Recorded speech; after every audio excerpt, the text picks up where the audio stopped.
दोस्तों, जैसी संगति होती है हमारे विचार भी वैसे ही बन जाते हैं। आइए इसे एक कहानी के माध्यम से समझते हैं।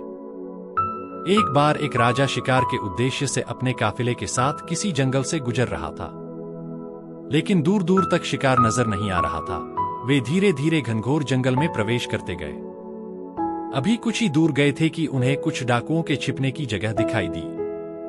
जैसे ही वे उसके पास पहुंचे कि पास के पेड़ पर बैठा तोता बोल पड़ा, पकड़ो पकड़ो, एक राजा आ रहा है। इसके पास बहुत सारा सामान है, लूटो लूटो, जल्दी आओ जल्दी आओ। तोते की आवाज सुनकर सभी डाकू राजा की ओर दौड़ पड़े। डाकुओं को अपनी ओर आते देखकर राजा और उसके सैनिक दौड़कर भाग खड़े हुए। भागते भागते कोसों दूर निकल गए। सामने एक बड़ा सा पेड़ दिखाई दिया। कुछ देर सुस्ताने के लिए उस पेड़ के पास चले गए। जैसे ही पेड़ के पास पहुंचे कि उस पेड़ पर बैठा तोता बोल पड़ा, आओ राजन, हमारे साधु महात्मा की कुटी में आपका स्वागत है। अंदर आइए, पानी पीजिए और विश्राम कर लीजिए।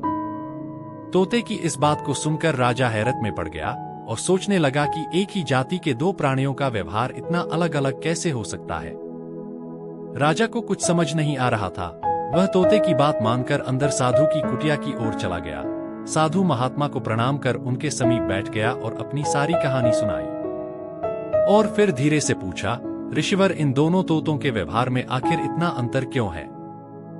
साधु महात्मा धैर्य से सारी बातें सुनी और बोले, ये कुछ नहीं राजन, बस संगति का असर है। डाकुओं के साथ रहकर तोता भी डाकुओं की तरह व्यवहार करने लगा है और उनकी ही भाषा बोलने लगा है।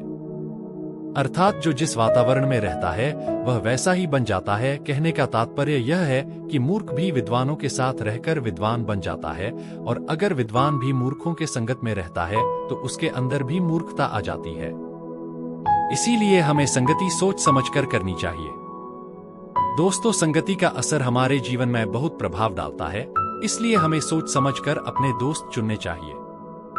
अगर आपको ये वीडियो पसंद आई हो तो वीडियो को लाइक करके चैनल को सब्सक्राइब कर लें।